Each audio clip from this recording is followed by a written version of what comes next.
bring this impasse to an end on behalf of everyone in the state of Illinois. Thank you. Speaker Madigan to close.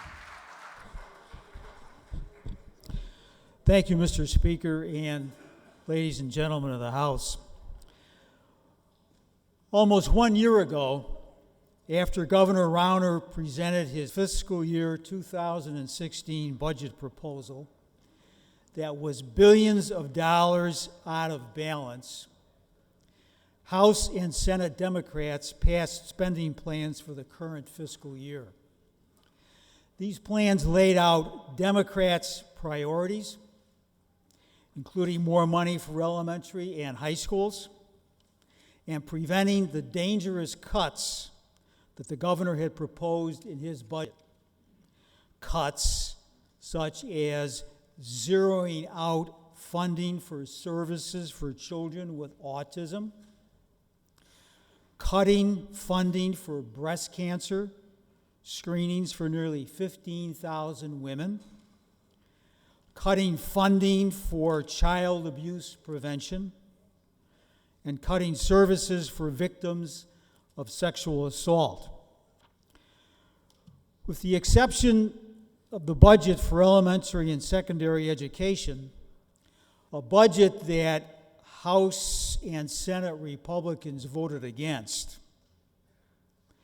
the governor vetoed the spending plans, rejecting funding for the state's most vital programs, serving countless families across the state, including funding for sexual assault victims, medical care for the elderly, breast cancer screenings, homelessness prevention, and mental health services.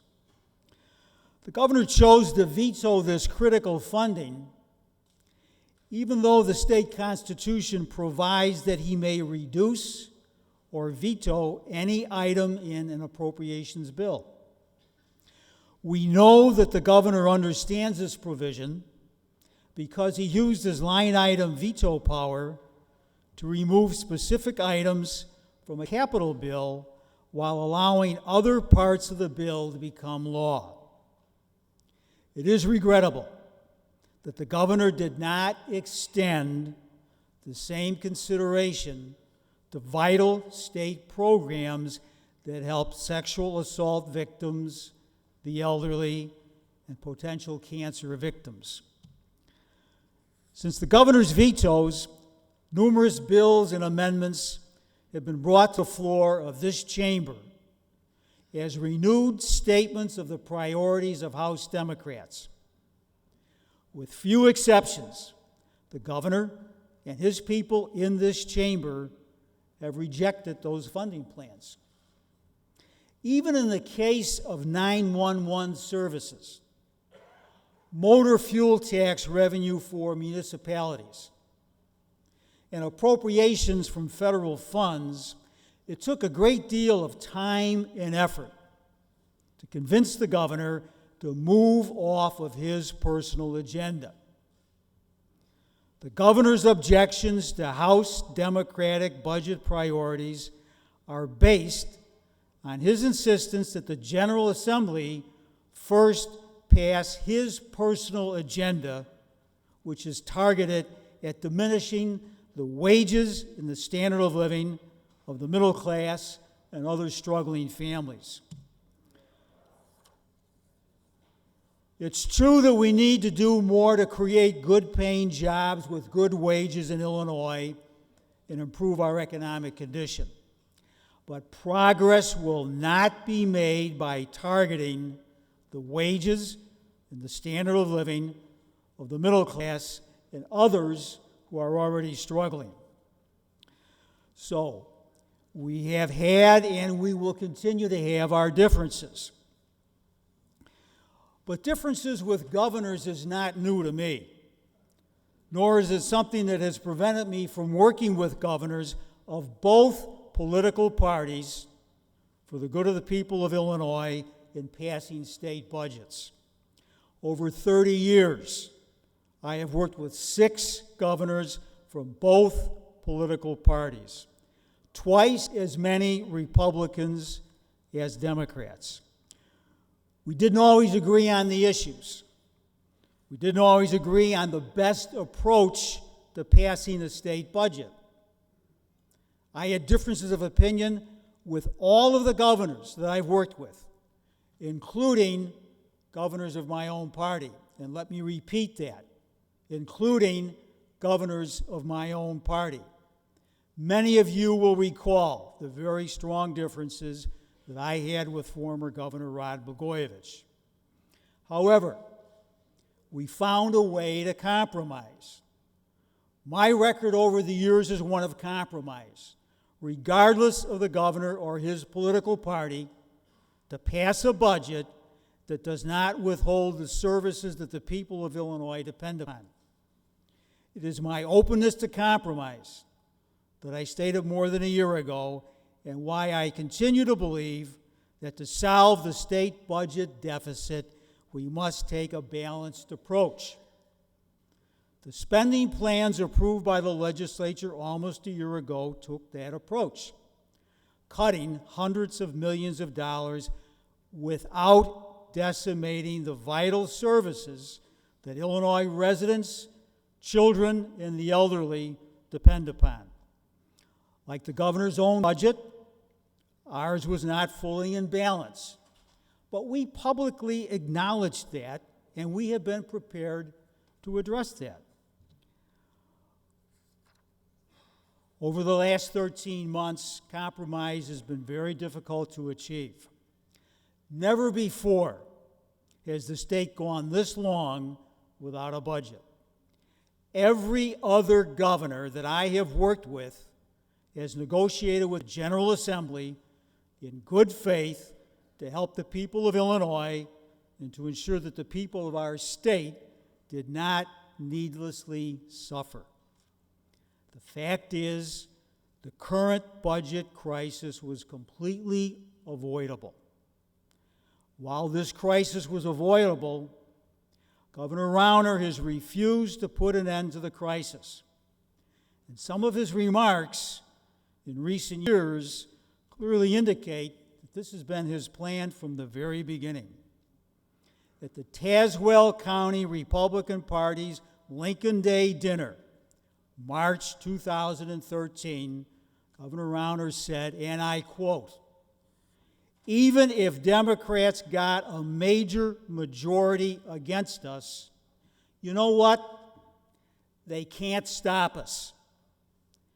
They won't stop me if I want to dramatically spend less. You need the legislature if you want to spend more. If you want to spend less, they can't stop me." And I apologize. We may have to go through a little rough times. If we have to do what Ronald Reagan did with the air traffic controllers, if we sort of have to do a do-over and shut things down for a little while, like universities and social service providers, that's what we're going to do. My view of the important role of state government, which I have argued stands in stark contrast with Governor Rauner's view of the role of state government, as shown through his comments, has not changed since I first took office. State government has a vital role to play in working to provide needed services for those who need them the most. You will even find that the few times that Governor Rauner has set aside his personal agenda that hurts middle-class families, we have been able to compromise and move our state forward. That is why I will continue to make my top priority a budget that takes a balanced approach to prevent the most critical state services from being decimated by personal political agendas. I support the passage of Senate Bill 2046 and the critical funding for needed services that would be provided to the people of the state of Illinois. Thank you, Mr. Speaker. I recommend an aye vote.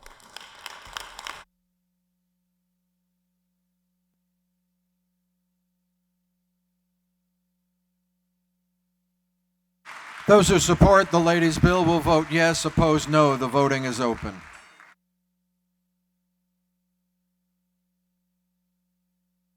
Have all voted who wish? Have all voted who wish? Have all voted who wish? Mr. Clerk, please take the record. On this question, there are 65 voting yes, 42 voting no, 3 voting present, and this bill, having received the constitutional majority, is hereby declared passed.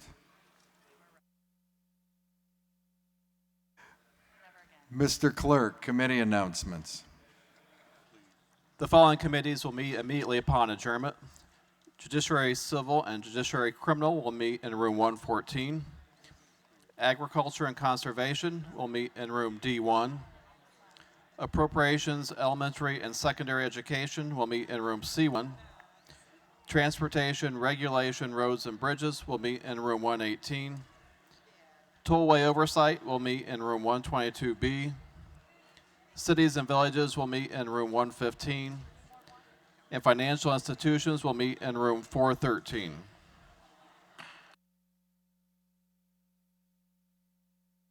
Ladies and gentlemen, we have not adjourned. I don't know what all the moving is. Representative Neckrich is recognized. Thank you, Mr. Speaker. Just a quick announcement about the Judiciary Committees. Tonight is subject matter only, so if you have a bill before the Judiciary Civil Committee, we will see you at 8:30 tomorrow morning. And if I'm speaking for Chairman Sims, if you have a bill before the Criminal Committee, it will be at 9:30 tomorrow morning. So it's subject matter only tonight. Thank you. Ladies and gentlemen, an announcement. Substantive amendments on all pending bills must be filed before the close of business on Friday.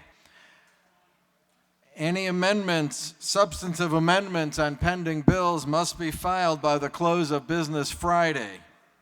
And now, leaving perfunctory time for the clerk, Leader Curry moves that the House stand adjourned until Wednesday, April 13th at the hour of 12 noon.